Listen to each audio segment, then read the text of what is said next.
Hello everyone, hope you're doing well. It's time to go through the summer sale vehicles, starting off with Germany. Now, Germany actually doesn't have a ton of stuff on sale, but all of them are pretty decent, at least from the ground point of view. The first vehicle is the Leopard 2A4. This is just a premium version of the standard Leopard 2A4 you see in the tech tree. The only difference is it gets a camouflage net, which does at least make it look different, but everything else is exactly the same. This means that it gets the Gen 1 thermals, it gets the really nice set of smoke grenades, and it also gets the DM23 on the 120mm and the 7.8 second reload.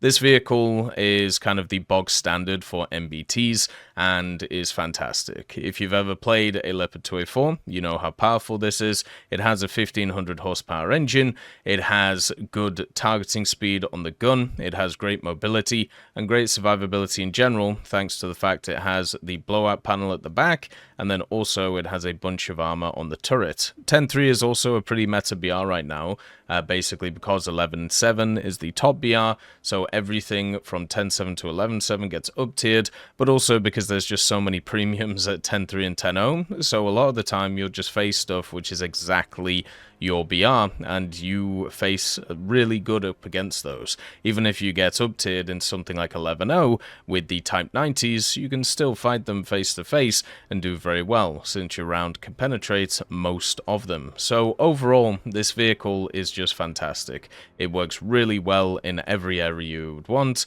and is just a vehicle to enjoy. If you're looking to grind out the German tech tree, there is not a better vehicle than this one to pick. The next vehicle is the Leopard A1A1 L44. Now this is just a standard Leopard 1, which has access to a stabilized 120mm Rheinmetall 120. So this gun only has access to DM13, but that's good enough to go through pretty much anything that you face in this.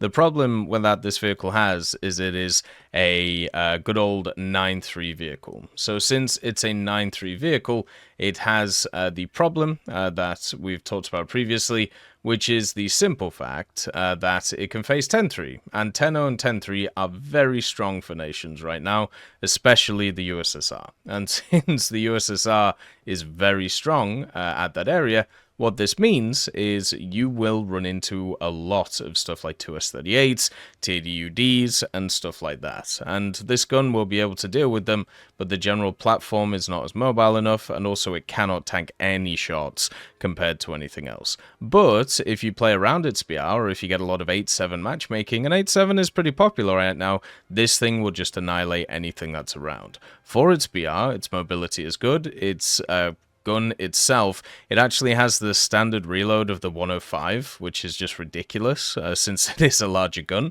So basically you get a better gun experience compared to most of the vehicles around your BR. It also gets access to thermals, but they're only Gen 1, so they're not great, but you also get the laser rangefinder, which is super good, and the smokes on this.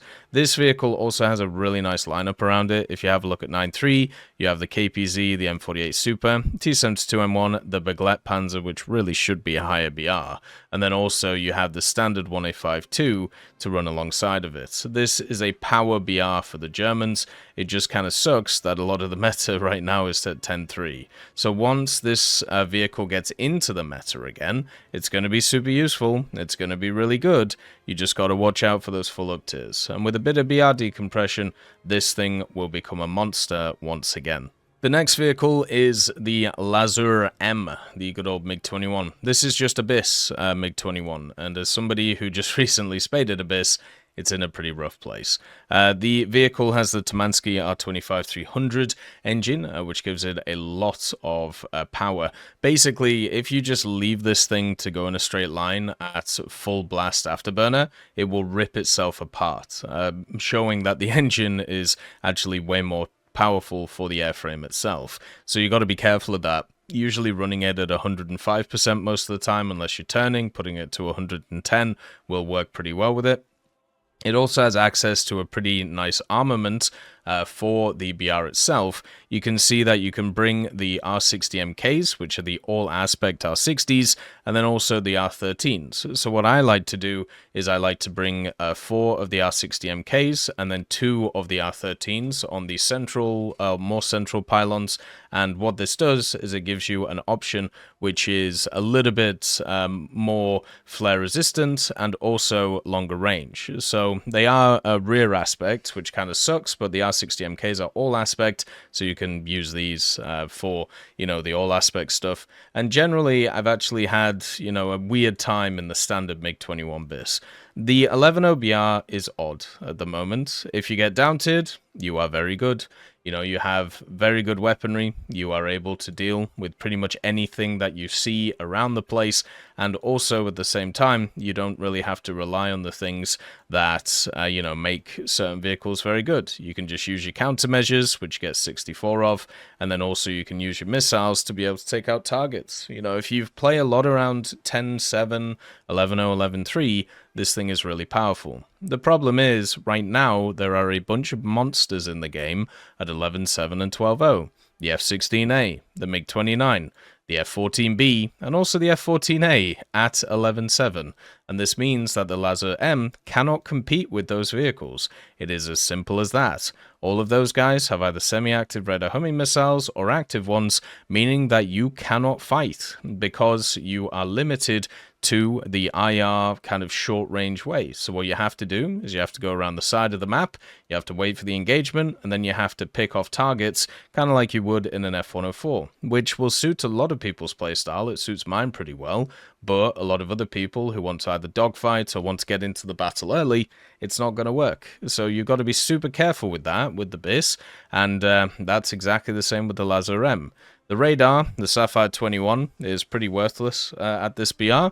It's only good for telling you if you're gaining on a target or not, and also the R3Rs are laughably bad, so your semi-active component is worthless, but your IR component is very good, meaning that you can head on people very well, and then also at the same time, you can deal with 2-on-1s very effectively, as we talked about previously, when, with the R13s and also the R60s. So it has its place, it just doesn't right now fit, especially with the 11-7 and 12-0 meta, which is just really, really strong right now.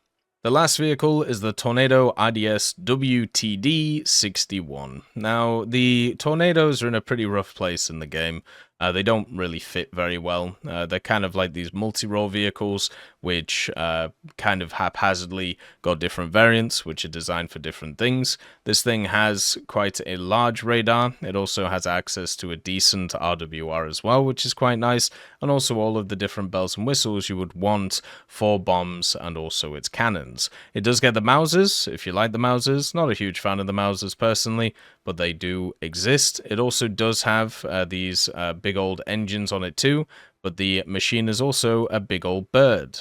For countermeasures, the vehicle actually does get a decent chunk. You can see here it has these countermeasures that you can bring on the pods on the side, but you only get access to 2 AIM-9Ls and also a bunch of bombs. So you know what this is? This is what we call a bomb truck, meaning that you can only go for bases, and that's really about it. You can't do anything else with this vehicle. You can't dogfight with only 2 AIM-9Ls. You know how we talked about the Lazur-M a second ago, which has 6 IR missiles, which, has a bunch of problems facing 11-7 and 12-0s?